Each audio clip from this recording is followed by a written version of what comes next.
Olá, eu quero dividir com você hoje algumas impressões sobre essa intervenção militar no Rio de Janeiro. Faço isso com a maior liberdade. Não estou vinculado a nenhuma instituição, a nenhum grupo de pesquisa e faço também com responsabilidade. Responsabilidade, inclusive, de alguém que pesquisa sobre segurança pública no Brasil há mais de 20 anos. Veja bem, segurança pública não combina com Forças Armadas. Forças Armadas existem para combater um inimigo. Numa guerra, por exemplo, as Forças Armadas usam de toda a força, da sua máxima força, para confrontar um inimigo externo. A ideia de segurança pública é o oposto da ideia da ação das Forças Armadas, ou da finalidade operativa das Forças Armadas.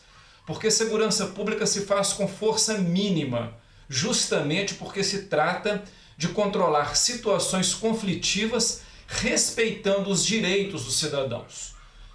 Idealmente, a polícia nunca deveria tratar o cidadão, inclusive o cidadão infrator, como se fosse um inimigo, apesar de que na prática muitas vezes isso acontece. É claro que as classes médias e as classes altas, principalmente alguns segmentos da classe média, adoram essa ideia de segurança pública como atividade militar. Afinal de contas, os seus filhos não estão lá na ponta, sendo utilizados de maneira a confrontar os seus próprios concidadãos, violando seus direitos. É muito fácil falar isso para os outros. É muito difícil viver isso na própria pele. Muitos de vocês poderão dizer, mas várias vezes o Exército, as Forças Armadas, já foram utilizados no Rio de Janeiro nessas operações chamadas de garantia de lei e ordem.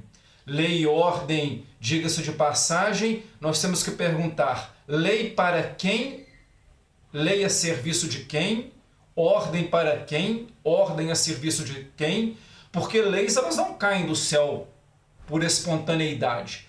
Elas são construídas por pessoas que têm interesses nessas leis. Isso é muito importante dizer. Mas voltemos ao raciocínio. E é verdade que desde 1992, naquela conferência AECO 92, no governo ainda de Itamar Franco, as Forças Armadas se prestaram a esse papel de tamponar situações conflitivas no Rio de Janeiro. E como toda situação de tamponamento, esse tipo de operação não resolve as causas, os problemas estruturais da violência e da criminalidade. Simplesmente abafam pela força o que acontece, esse clima de violência e de criminalidade, e quando essas forças saem desse território, a situação, às vezes, essa situação até piora. Esse expediente continuou nos governos Fernando Henrique Cardoso, Lula e Dilma. É bom dizer isso. Governos democráticos que cederam a pressões corporativas do segmento das polícias, das Forças Armadas, do sistema de justiça criminal, das classes médias, e muitas das vezes, ao ceder essas pressões de contenção da população, flertaram com situações de violação sistemática dos direitos humanos, dos direitos civis, políticos, sociais, econômicos das populações da periferia. E justamente protegendo outros segmentos, mostrando no Brasil que a igualdade de direitos sempre foi um conto da carochinha. Sempre funcionou no plano formal, mas dificilmente se concretizou.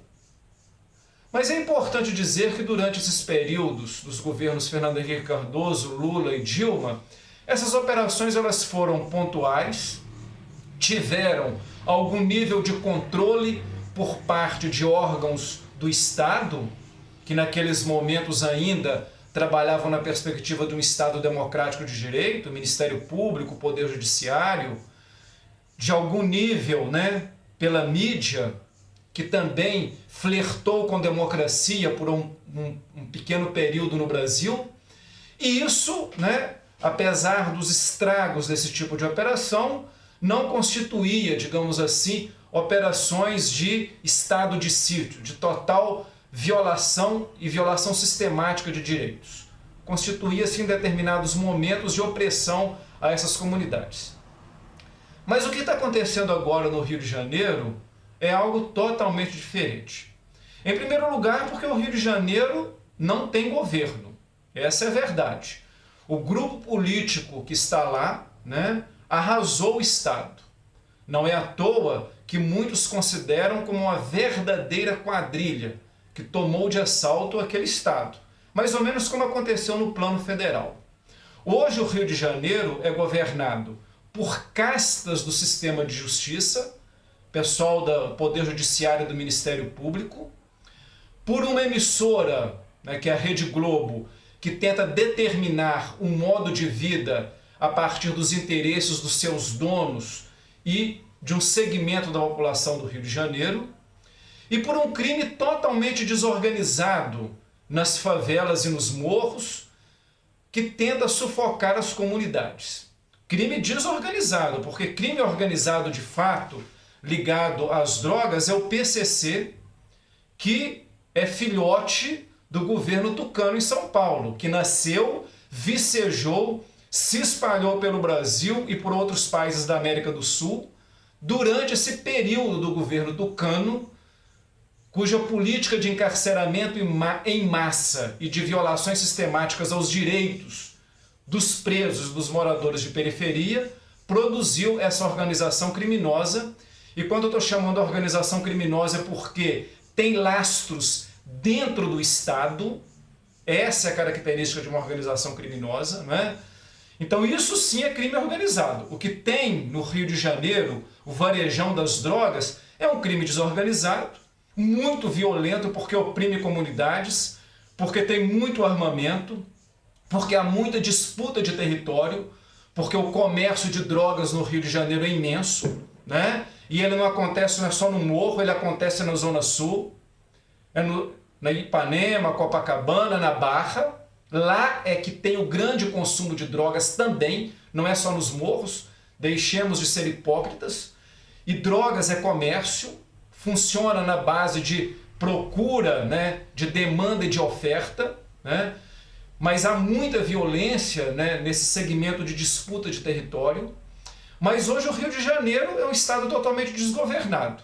E um governador sem nenhum controle resolveu lavar as mãos e transferir para o plano federal de outro governo que não tem nenhuma legitimidade, que está nas mãos dos piores grupos dessa nação, que é refém dos segmentos mais retrógrados desse país, parte deles incrustados no sistema de justiça criminal, diga-se de passagem, e que quer tentar, com uma medida panfletária, criar alguma narrativa para reverter o escárnio que a população tem desse governo, desse Congresso e de parte dessa justiça. Não é à toa que eu sempre tenho dito que o golpe se consolida porque os três poderes se amalgamaram num único poder contra o povo e contra a nação. No Brasil, nós temos que entender que organizações criminosas são aquelas que operam fora do Estado, mas que utilizam do Estado para surrupiar direitos, para imprimir violência, promover a exclusão. Por isso nós podemos, por exemplo, falar de uma organização criminosa que ela está localizada, por exemplo, na Avenida Paulista, que domina o sistema econômico contra a nação, contra os pobres e em benefício de uns poucos, e que tem seus prepostos dentro do governo. Nós podemos falar de uma organização criminosa que está no Jardim Botânico, porque tem prepostos dentro dos governos para manipular e ludibriar a opinião pública e enganar as pessoas. Quando eu estou falando de organização criminosa, nesse sentido, eu não estou usando uma figura de linguagem ou uma figura retórica. Eu estou usando o conceito, né, claro de organização criminosa, que são grupos privados que se apropriam de segmentos do Estado para se locupletarem, para dominarem esses segmentos, para promoverem exclusão e todo tipo de violência. E não é somente a violência direta, como é o caso do PCC. É a violência econômica, é a violência simbólica, é a violência cultural. Tudo isso enquadra dentro da ideia de organização criminosa. Mas então um governo que não governa nada, que é do Rio de Janeiro, com outro governo que não governa nada, que é o governo federal, ambos estão reféns de segmentos perigosos e conservadores, estão tentando nessa aventura terceirizar para as Forças Armadas um serviço para o qual as Forças Armadas não têm a função constitucional, que é o provimento de segurança pública. Portanto, nós estamos à beira de um estado de sítio, porque estado de exceção nós estamos há muito tempo, dado que hoje os direitos constitucionais eles são usurpados frontalmente por esse governo de plantão. Obviamente essa aventura ela não tem como dar certo. As Forças Armadas sabem disso, as pessoas sérias dentro do sistema de justiça criminal sabem disso, as pessoas sérias dentro do mundo da política que tem responsabilidade com a democracia e com a cidadania sabem disso, mas uma parte hoje significativa de segmentos da sociedade, de segmentos da justiça e de segmentos da política está imobilizada frente a esse golpe avassalador que sobreveio sobre nós. Infelizmente, a população aplaude esse tipo de medida, porque sequer tem noção do que está acontecendo. Eu já disse num vídeo anterior, uma população que nunca teve consciência de direitos, ela nunca tem consciência da perda de direitos.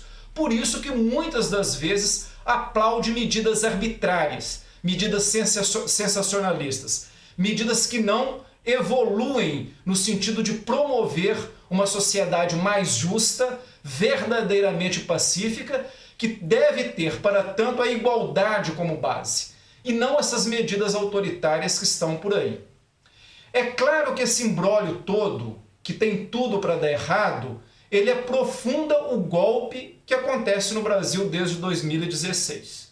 E, obviamente, nós precisamos, aqueles setores progressistas da sociedade, aqueles setores progressistas do sistema de justiça, do mundo da política, precisamos pensar claramente no que está acontecendo e trabalhar no sentido de ajudar a população brasileira a fazer um discernimento sobre o estado de coisas que hoje ofusca, digamos assim, tudo aquilo que é criatividade, cultura e pujança do povo brasileiro.